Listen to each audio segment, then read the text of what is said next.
Hello, everyone. Good morning, good afternoon, good evening, wherever you might be. My name is Tram Nguyen. I'll be the host for today's Sanity series episode. Today, we have the amazing Nicholas Runje. Am I pronouncing your last name Yep. correctly? With us today.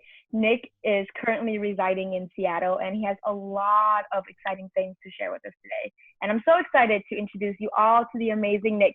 Nick, welcome, and thank you so much for joining us today. Thank you for having me. Yay. And you're in Seattle right now, right? I am. Okay, Yep. wonderful.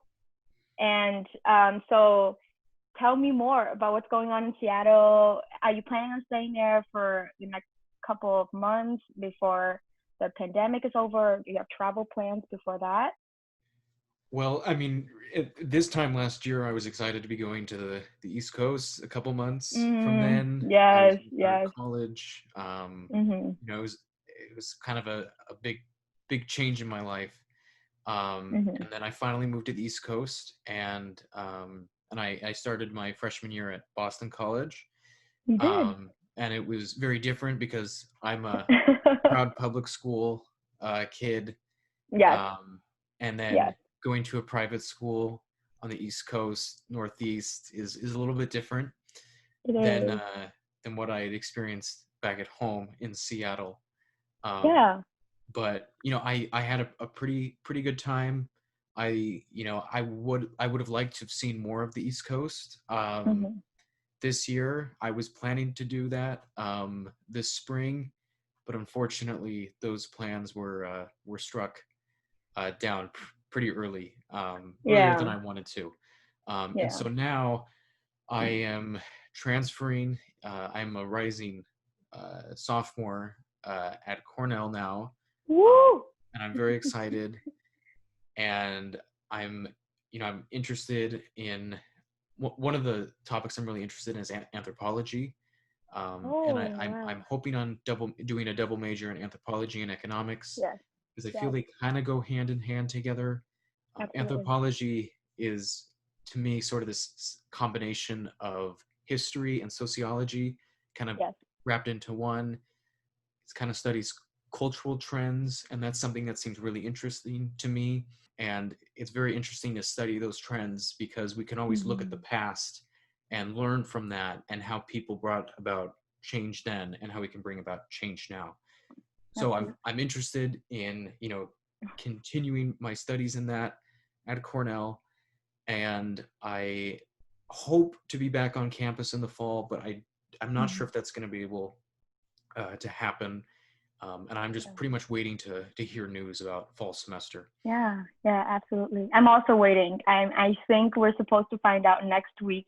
So fingers crossed for both of us. I'll keep in contact with you and see what's going on. There are two things that I got out from that response, and I would love to dissect that more a little bit. That's okay with you. One is the transition between the West Coast and the East Coast, and more specifically, the transition from a public institution to a private institution, which I have so many thoughts about. So I'd love to talk to you more about that. And secondly, anthropology. That is my favorite discipline in the world. And I chose the field I study now because of how largely influenced I was by both anthropology and sociology and also history and philosophy, all of that combined. So I'd love to talk about the first question. First off, the transition from the West to the East Coast and the public to a private institution. How was that for you? And you mentioned it was very different. What were some of the differences?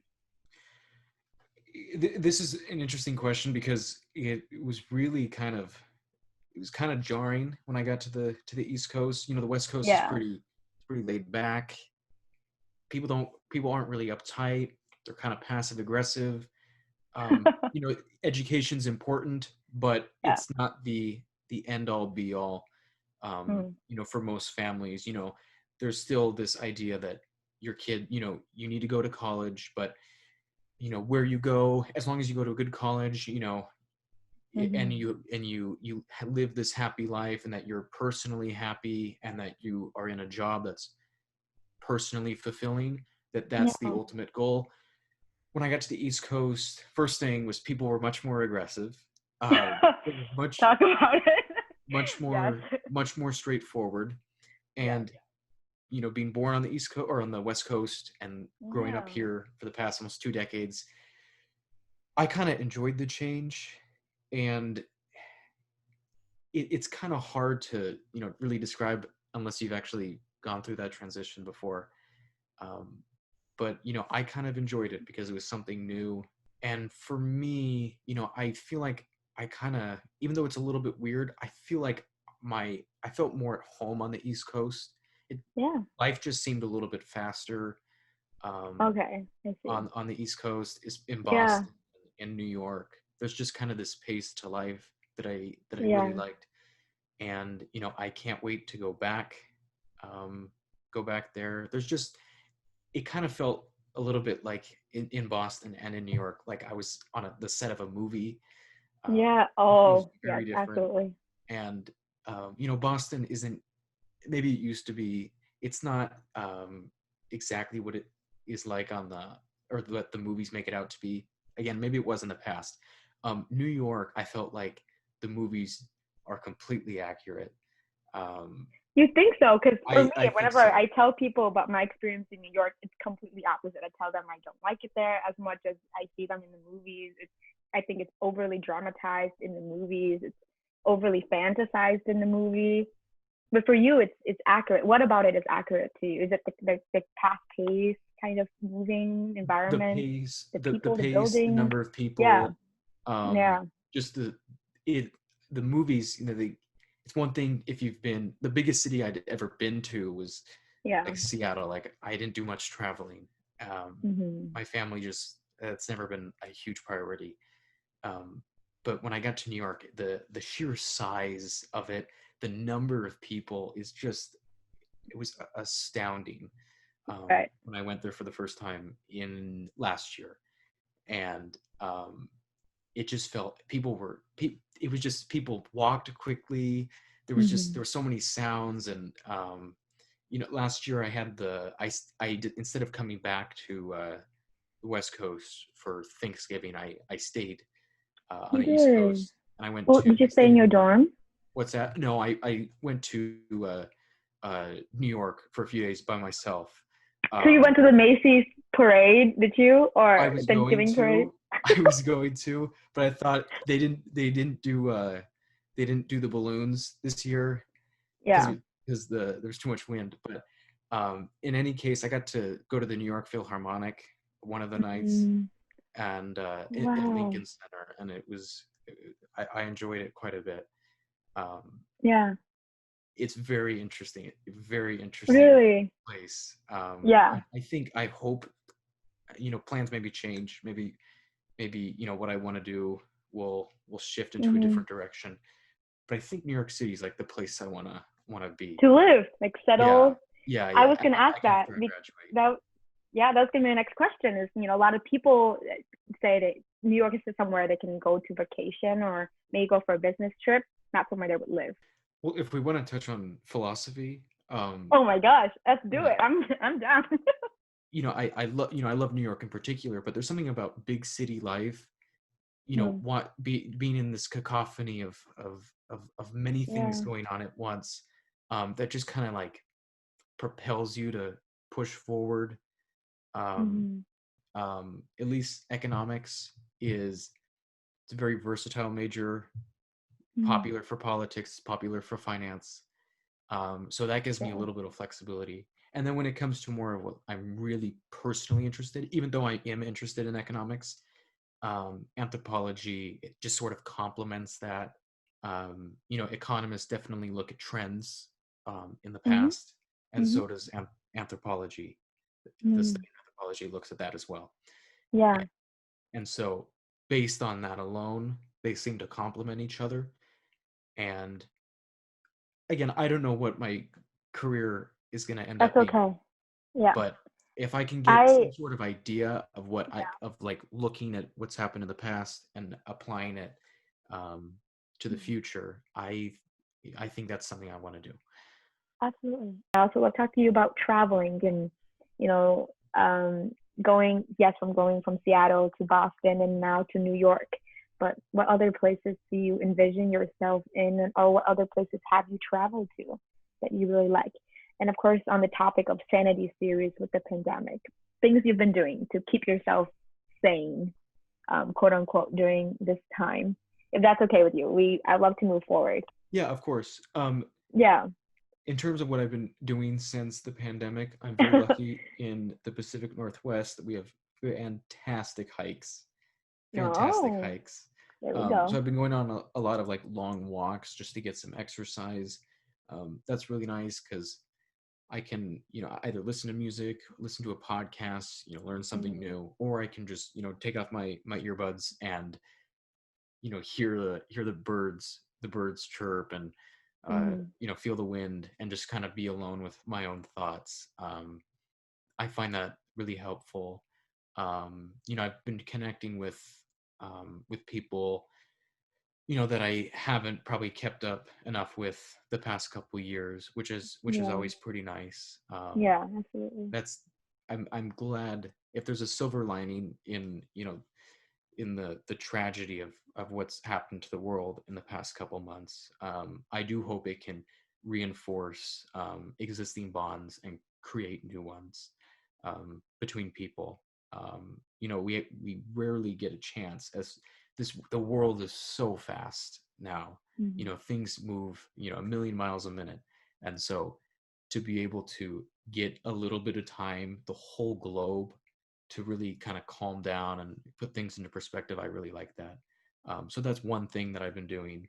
Yeah. I've also got a little bit more time to do some reading for pleasure. So the book I'm reading right now is the Walter Isaac. He's a Harvard alum. Walter Isaacson. His book on Leonardo da Vinci. That's been very Mm-hmm. interesting. I mean, it Uh, sounds like you've been keeping yourself busy. I love that. Do you have a hobby, like a strange hobby or an activity you've just picked up over quarantine or things you normally would not do if it weren't for the pandemic? I like I like photography. Um, Mm, I find that it's very very calming. I like to go on. It's not really productive. It's just something I like to do. I like to go on long just drives, just leisure drives.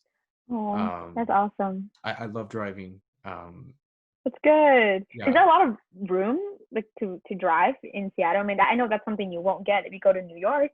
yeah, yeah, So, yeah. There's a lot of room. There's a lot of room, and okay.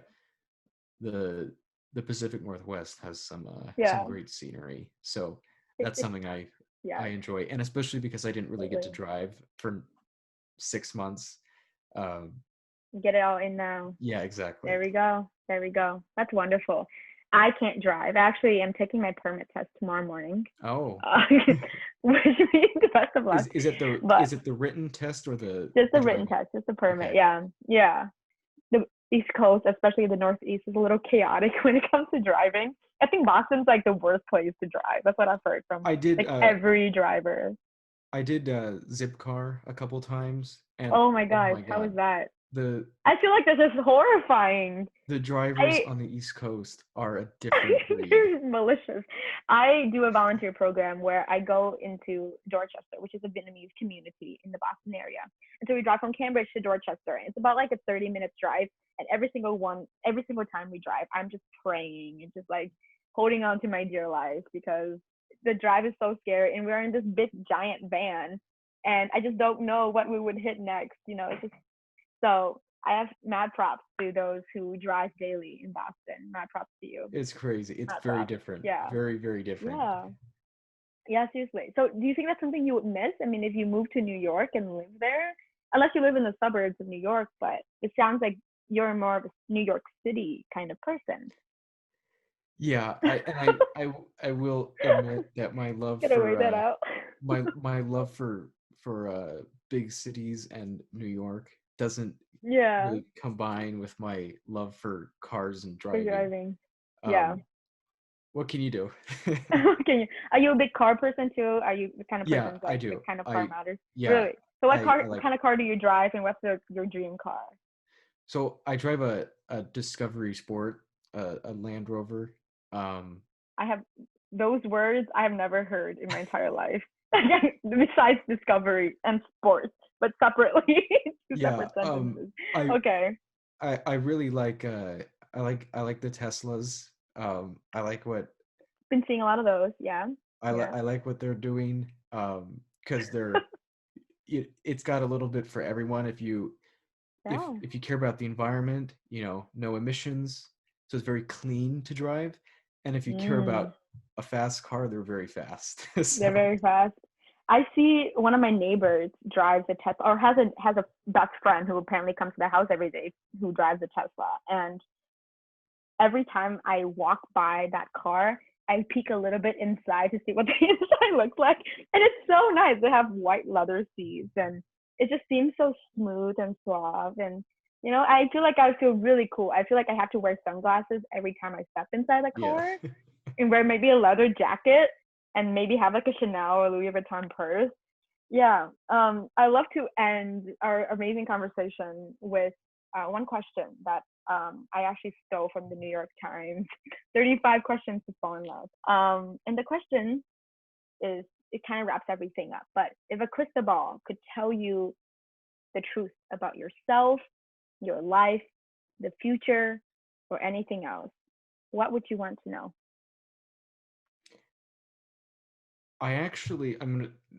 Maybe this is a little bit unorthodox, but I actually probably wouldn't want to know. Yeah. Nick, what? Yeah, I don't think I would want to Okay, know. I tell me more about that. Um, it's kind of like I've heard the question before. If you could find out what day you'll die, you're like no matter, and you can't change it, would you want to know? And my answer is no. Um, Yeah. because unfortunately, my aunt passed away last year unexpectedly. Mm.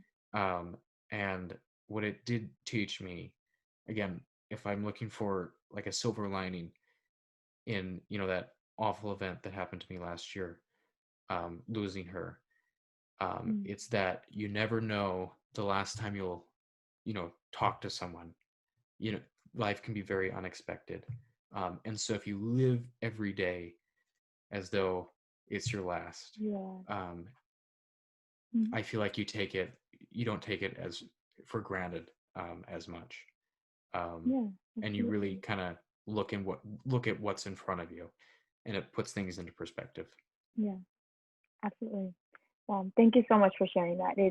It can be very vulnerable and scary to share something like that, so personal to you, and to tie it so perfectly with what the Sanity series is about, what the pandemic has taught us about the human race and what we're capable of, the bonds, the love we're capable of, and how every single day you cannot, absolutely not take it for granted. So thank you, Nick, so much for joining us today. Of Thank you, course. everyone, for joining us today. It's been a pleasure talking to you, Nick. And I'll see everyone next week.